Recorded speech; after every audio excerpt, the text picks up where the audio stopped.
कलयुग में नाना विधि चर्चा, नाना विधि विचार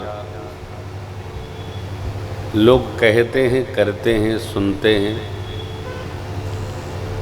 प्रातस्मरणीय पूज्यपाद गोस्वामी जी महाराज ने स्पष्ट कहा है, कलयुग के समान कोई और युग नहीं है।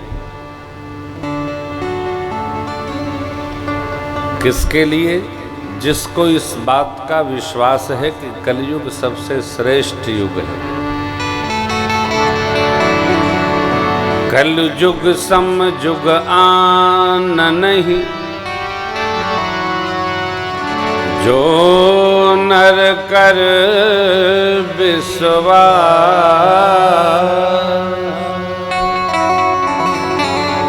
गाई राम गुण गण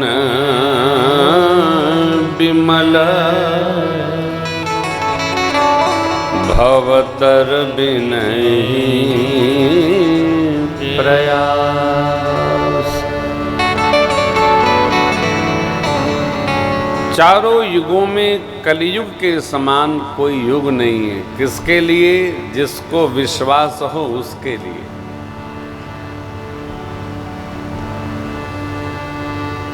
जिनके आश्रम में हम आप राम चर्चा करेंगे, इन ग्रंथ का नाम है श्री रामचरितमानस। घर घर में गाए जा रहे हैं, विद्वान लोग सुनाए जा रहे हैं। श्री रामचरितमानस जी में 7 कांड हैं। बाल कांड, श्री अयोध्या कांड, अरण्य कांड, किष्किंधा कांड, सुंदर कांड, लंका कांड और उत्तर कांड। 7 कांडों का अपना अपना अर्थ है। बाल कांड संस्कार कांड है, अयोध्या कांड त्याग कांड है, अरण्य कांड निर्विकार कांड है, किष्किंधा सहकार कांड है और सुंदर कांड का जो मुख्य प्रसंग है वो बाढ़े नेह अपार कांड है। लंका अहंकार विमोचन का कांड है और उत्तर कांड भगवत साक्षात्कार का कांड है। परंतु पहले दिन ही मैं कुछ कहूँगा नहीं। सब कांडों को छोड़कर गुजरात प्रांत में केवल सुंदर कांड का बड़ा प्रचार है। अब आप जरा विचार करो कि 7, 8, 9, 10, 11 पढ़े नहीं, 12 पढ़े नहीं और बीए पढ़ाई करने लगे तो सर्टिफिकेट असली हुआ कि नकली? कौन समझाए? परिवार में जितना पिता का महत्व है उतने छोटे बच्चे का भी महत्व है।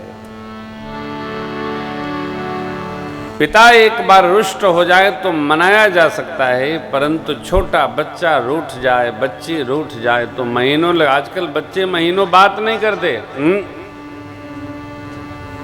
बड़ों को मनाना सरल है, छोटों को मनाना बहुत कठिन है। इसलिए मैं आप सबसे आग्रह करूंगा कि बाल कांड अवश्य पढ़ें। बाल कांड से ही हमारा संस्कार पुष्ट होगा। लंका कांड से हमारा अहंकार शमन को प्राप्त होता है। बिना अहंकार शांत हुए हमको प्रियता प्राप्त नहीं हो सकती। थोड़े थोड़े का अहम पाले है जीव। आप विचार करेंगे, नहीं होने का ही अहंकार होता है। जिसको होता है उसको अहंकार नहीं होता। जिसके है वो गंभीर भाव में रहता है, नहीं है उछलते ही रहता है। ये संस्कार लंका कांड के स्मरण, अध्ययन, भजन, निधिध्यासन से प्राप्त होता है। तो श्री राम कथा हम आप यहाँ गा रहे हैं, सुन रहे हैं, ऐसा ही नहीं है। इसी प्रकार की कथा कितने जगह चल रही होगी। मानस में प्रातस्मरणीय पूज्यपाद गोस्वामी तुलसीदास जी महाराज लिखते हैं कि यह कथा 3 स्थानों पर निरंतर गाई जा रही है। कैलाश के दिव्य शिखर पर भूत भावन भगवान शिव मां शिवा को सुना रहे हैं। तीर्थराज प्रयाग में ऋषिवर याज्ञवल्क्य जी भरद्वाज जी को सुना रहे हैं। नीलगिरी पर्वत पर काकभूषणी महाराज गरुण जी और पक्षी गणों को सुना रहे हैं। स्वयं लेखनी के द्वारा पूज्यपाद गोस्वामी तुलसीदास जी महाराज काशी जी के 80 घाट पर बैठकर गंगा मैया को कथा सुना रहे हैं। और यहाँ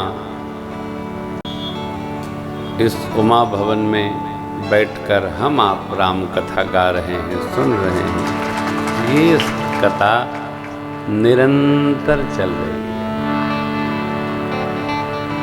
हम जो देखते हैं वही सत्य नहीं है, हम नहीं देखते हैं वह भी सत्य है।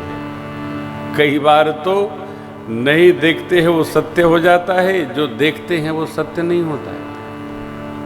क्या कहें? परंतु हम आप भगवान के भक्त हैं। कथा दो भाव से सुननी चाहिए।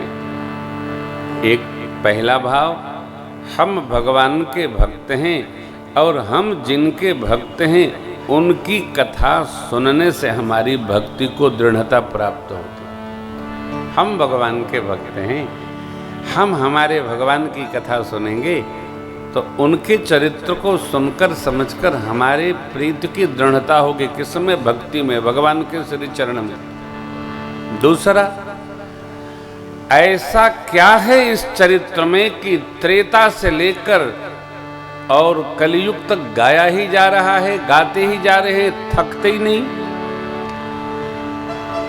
कथा कहीं हो भीड़ उतनी बढ़ती जाती है और कहीं निरंतर भीड़ नहीं होती। अभी हम आप इतने बैठे हैं, जैसे जैसे दिन बढ़ेगा संख्या बढ़ती जाएगी। और किसी की कथा सुनावे तो संख्या घटती जाती है, परंतु भगवान की कथा सुनावे तो संख्या बढ़ती जाती है। ये क्या है? परत्व है, यही भगवान का दिव्यत्व है। चरित्र ऐसा है परमात्मा का, बढ़ती जाएगी, बढ़ती जाएगी। जितने मन है उतने सुनते जाएंगे, जो सुनते हैं वो भी किसी न किसी को लेके आएंगे। क्या है? राम जी जाने, राम जी की कथा जाने।